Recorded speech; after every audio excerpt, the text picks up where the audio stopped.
আসসালামু আলাইকুম। কেমন আছেন সবাই? আশা করছি সবাই ভালো আছেন। আমরাও আল্লাহর রহমতে অনেক ভালো আছি। মিলি ব্লগস এন্ড রেসিপি চ্যানেল থেকে আমি মিলি হাজির হলাম আরো একটি নতুন ব্লগ নিয়ে।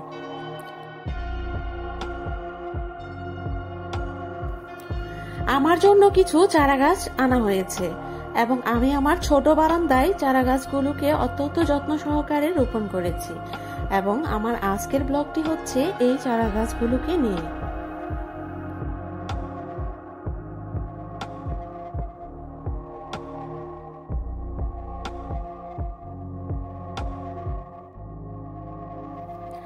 এখানে ব্যাগের ভিতরে দেখা যাচ্ছে কতগুলো মরিচের চারা এবং কতগুলো ধনেপাতার চারা।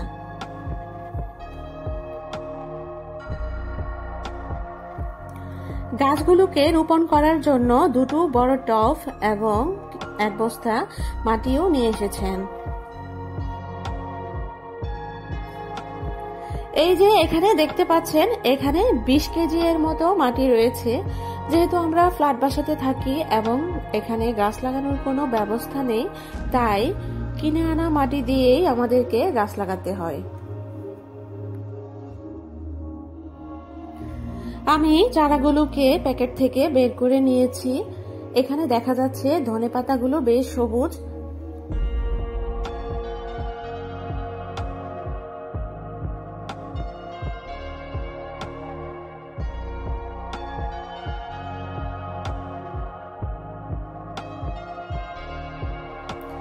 আমার কয়েকটা অ্যালোভেরা গাছ রয়েছে। অ্যালোভেরা গাছের পাশে মরিচের বিচি পড়ে দুইটা চারা গজিয়েছে দেখা যাচ্ছে। এখানে টবগুলো খালি, এখানে গাছ ছিল কিন্তু গাছগুলো মারা গেছে। আর কয়েকটা গাছ ওখানে দেখা যাচ্ছে শুকিয়ে যাচ্ছে। অনেকদিন থেকে ভাবছিলাম কিছু গাছ কিনে এনে রোপণ করব, কিন্তু আনবো করে আর আনা হচ্ছিল না। আজ আরাফের পাপা হুট করেই এই গাছগুলো নিয়ে এসেছে। গাছগুলো পেয়ে তো আমি বেশ খুশি, তাই সাথে সাথেই চলে এলাম এগুলো রোপণ করার জন্য। যেহেতু আমি আগে থেকেই জানতাম না যে আজকেই গাছ নিয়ে আসবে এবং আগে থেকে মাটিও প্রস্তুত করা ছিল না, তাই এখন আমি চারাগুলোকে রোপণ করার জন্য মাটি প্রস্তুত করে নিচ্ছি।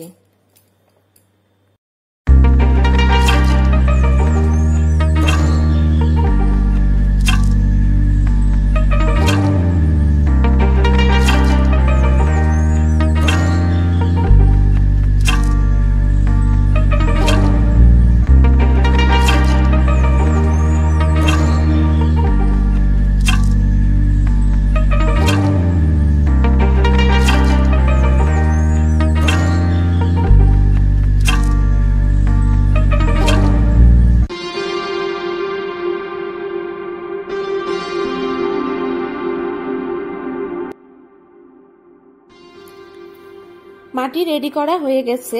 এখন আমি চারা গাছগুলোকে একে একে টবের মধ্যে রোপণ করে দিব।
আমার গাছ রোপণ করা প্রায় শেষের দিকে, আর একটা গাছ রয়েছে।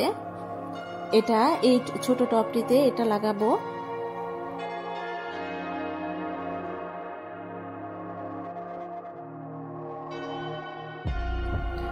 এই ছোট টবটিকেও আমি রেডি করে নিয়েছি। যে ছোট দুটি মরিচের চারা গজিয়েছিল, এই চারাগুলো থেকে একটি চারা আমি এই ছোট টবটিতে লাগিয়ে দেব।